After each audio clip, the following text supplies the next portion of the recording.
What do you think is going on with him? He's a streaky guy. He's a streaky shooter. I mean, I don't think, not just JR, but I don't think the Cavs as a team knew what they was up against. I think they totally got shocked by this Golden State team. But JR, he's just in a slump. You know, he's a streaky shooter. I think they've been deferring to LeBron and Kyrie a lot, and I don't think he's been as aggressive as he can be. I think coming home, you know, he'll have more confidence in his game, be around his family, going on to that beautiful daughter of his, and hopefully he can get back to being a great offensive player because they need him. You talking about he's streaky? Very streaky. When the streak gonna start? Him hitting shots tonight? Okay, that's what I need to know. It needs to start tonight, definitely. You know, I think the thing is, I mean, he was late getting to camp because of the contract. Yeah. His daughter's situation, and then when he does get to camp and he starts playing the season, he breaks his wrist. So there was a lot of things that were going on, and I don't know. I mean, you know JR better than I do. But just listening at him talk, he doesn't seem as upbeat and as positive. JR normally, when he does interviews, he's joking, having a good time, but everything seems to be melancholy. He seems to be downtrodden. And maybe that's because he's struggling, and maybe but you remember skipping game 3 when they lost, and then he said, like, LeBron seemed to lack confidence. And the reporter asked him, you know, he's like, I never lack confidence. When all else fails, I'm going to shoot the basketball. Right. That's a guy that doesn't have confidence right now. J.R. Smith shot the ball twice. J.R. Smith shot the ball 3 times. That's normally in like 5 possessions, he's shooting 5 times. That's so unlike him. Exactly. So, and they need him. Like I said last year, Skip, he the 3rd leading scorer in the finals. He has to give them double figures. Yeah. Because if Steph and KD and Clay gonna go and get 80, that big 3 Cleveland, if they can somehow get 80, 90. Now, that 10 points that JR would normally give them would be huge because odds are, you know, he's only going to give you 2 to 4 points. If that. Draymond, you know, Draymond's going to give you, now he's that Swiss Army knife. He's going to do a lot of things. He might give you 8 points, but he's going to probably give you 8 rebounds and 8 assists also. So they need JR to play big. But right now, he did not earn that $16 million this year. So you'll remember the old TV show Dallas. I do. And the theme became Who Shot JR? Yeah. And now the theme has become Will JR Shoot? Yes. Because I don't get why he's not shooting, because he might have the most shooter's confidence of anybody I've ever seen, and that would include you. You had great shooter's confidence because shooters just shoot. Right. And you just know it in your gut. They're just going to start going in at some point.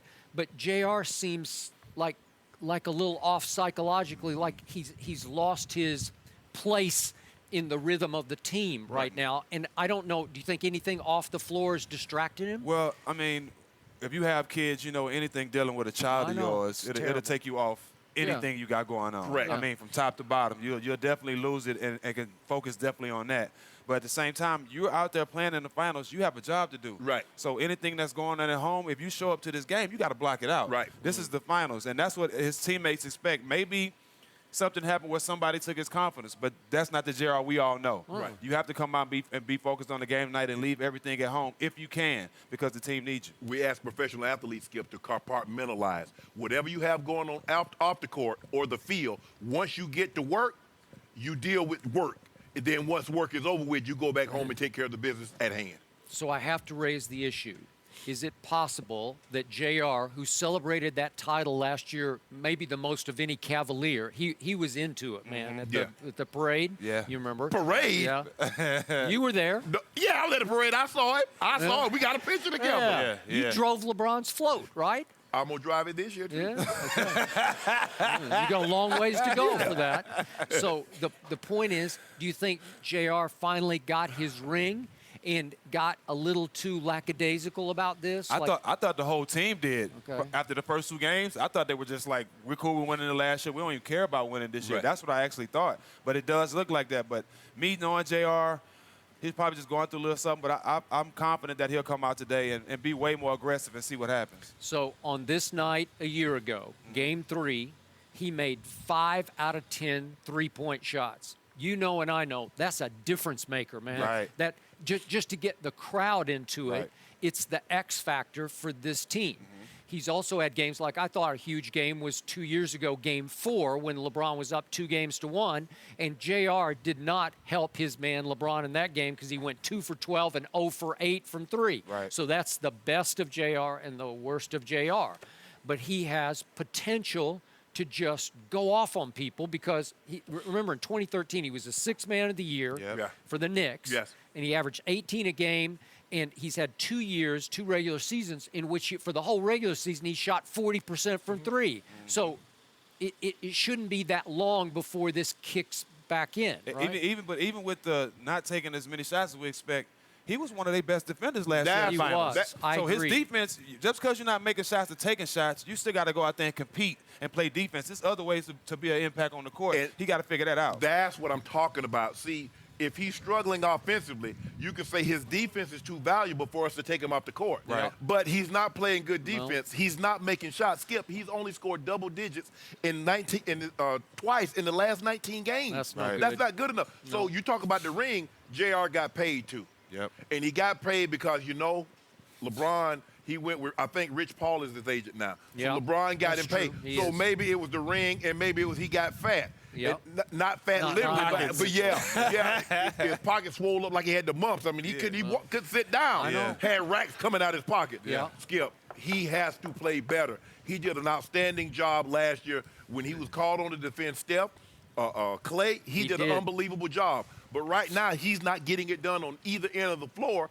And for Ty Lue says, I'm sticking with him, JR is going to have to give you some reason to justify him starting again in Game 4. Yeah, because Derek Williams, the way he played, he looked like he should play the way he played last game in those garbage minutes. He played real well. And he's athletic. I think he can keep up with those guys on offense and them on Sharpe. So he got guys that's ready to play. He got to come out and play tonight. Skip, Derek Williams played well. He did. When he's called upon. He plays really, really well when he's on the court with LeBron. Right. Derek with the K on the end of it. Derek. Not Derek. Not that other guy. No, Derek. Derek run sometimes runs like his feet hurt. His game's still in Utah. He's still in Utah. Like your shoes too tight. Your shoes too tight. Like, ooh. Well, he has had some foot problems when he was in Brooklyn. He had a lot of problems. Seems like he still got them. Yeah, game problems. Yeah, well, he had money problems. He got a lot of it from Brooklyn. Yes, he did. Yeah. He's a Texas boy. You know what I forget about J.R. Smith? Because he plays smaller than he is. I mean, not in a figurative way, but on the court, I forget he's 6 feet 6 inches tall. Because you played at what, 6'8"? 6'8". Yeah. But 6'6", 225 is J.R. Smith. Yeah. That's a big man. Yeah. And he's not imposing any of that will defensively on anybody. To me, he's not. Like it's just his effort. Like you can't let your offense dictate how you compete and how you play. And that's what it is with him. His body language look bad. Just because he's not getting his shots. But at the end of the day, he's getting opportunities. But he's passing the ball. So some type of way he himself has to figure it out how he can get going. And them dumb fouls. He fouled Kate. I mean, they're down 1 point. That happens when you're not locked in. When you're pouting, when you're not getting your shots, you get dumb fouls. You do dumb things. Foul Steph Curry way away from the ball. I mean, some of the fouls that he's getting, you're like, JR. I mean, he can go. Sometimes, JR be JR. Right. And, like. Sometimes stack be stack. So I feel him. I understand. But you would always, look, if your shot's not falling like you say, well, okay, I ain't making no bucket. You're not going to get any buckets. Oh, no. I'm going to go lock somebody else up. Exactly. And that's what he's going to have to do, Skip. So, Stephen, what's your gut tell you about JR tonight? What do you expect? Friends put aside. I really feel like he's going to come home. After being home a couple of days, getting some rest and refocus, I think he's going to have a good game tonight. I really do. 4 threes? 3 threes? I would say 4 threes and an impact on defense. I would say that. Well, that's what I need. That's what I need to hear. You know what? I think that would be crucial Very tonight. crucial. Hey, Tyler, call Vegas. I'm laying all of it down.